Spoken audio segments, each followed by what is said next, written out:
এখন থেকে চাইলেও আপনার ইমো অ্যাকাউন্টটিতে কেউ অ্যাড হতে পারবে না। আমরা অনেকেই ফেসবুক ব্যবহার করে থাকি, আমরা দেখে থাকি যে আমাদেরকে যখন কেউ ফ্রেন্ড রিকোয়েস্ট পাঠায়, আমরা যখন কনফার্ম করি তবেই তারা আমাদের ফ্রেন্ড লিস্টে অ্যাড হতে পারে।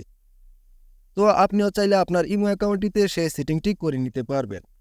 আপনারা এখানে দেখতে পাচ্ছেন, এখান থেকে যদি আমি অ্যাকসেপ্ট করি তাহলে তারা আমার সাথে অ্যাড হতে পারবে, আদারওয়াইজ কোনো উপায়ে তারা অ্যাড হতে পারবে না। তো সেই সেটিংটি কীভাবে আপনি আপনার ইমো অ্যাকাউন্টটিতে এনেবল করবেন সম্পূর্ণ প্রসেসটি দেখিয়ে দিব। এর জন্য আপনি আপনার ইমো অ্যাপটি ওপেন করে নেবেন। ওপেন করে নেওয়ার পর এখান থেকে আপনি নিচে দেখতে পারবেন বাম সাইডের কোনায় যে প্লাস অপশনটি দেখতে পাচ্ছেন, সেই প্লাস অপশনটিতে ক্লিক করে দিবেন।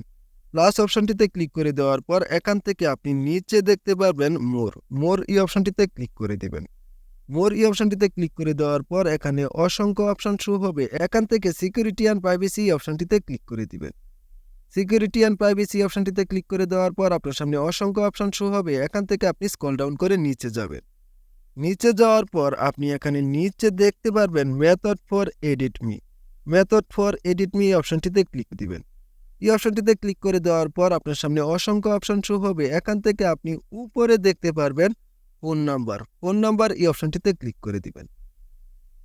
আপনার সামনে ঠিক আবার একটি ইন্টারফেস শো করবে, এখানে আপনি দেখতে পাচ্ছেন অ্যাড মি ডাইরেক্ট। এই অপশনটিতে যদি আপনি টিক চিহ্ন দিয়ে দেন তাহলে আপনাকে যে কেউ অ্যাড করে নিতে পারবে। তারপর যে অপশনটি দেখতে পাচ্ছেন অ্যাড মি আপন মাই অ্যাকসেপ্ট, মানে এই অপশনটিতে যদি আপনি টিক চিহ্ন দিয়ে দেন, আপনি যখন অ্যাকসেপ্ট করবেন তাহলেই তারা আপনার ইমো অ্যাকাউন্টটিতে অ্যাড হতে পারবে, আদারওয়াইজ কোনো উপায়ে আপনার ইমো অ্যাকাউন্টটিতে অ্যাড হতে পারবে না।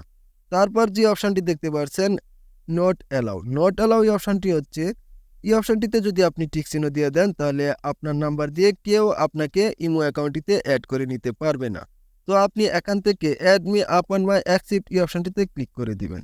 এই অপশনটিতে ক্লিক করে দেওয়ার পর আপনি এখানে দেখতে পাচ্ছেন এই অপশনটির ডান পাশে একটি টিক চিহ্ন উঠে গেছে। এই অপশনটি যদি আপনি সিলেক্ট করে দেন তাহলে আপনার অনুমতি ছাড়া কেউ আপনার ইমো অ্যাকাউন্টটিতে অ্যাড হতে পারবে না।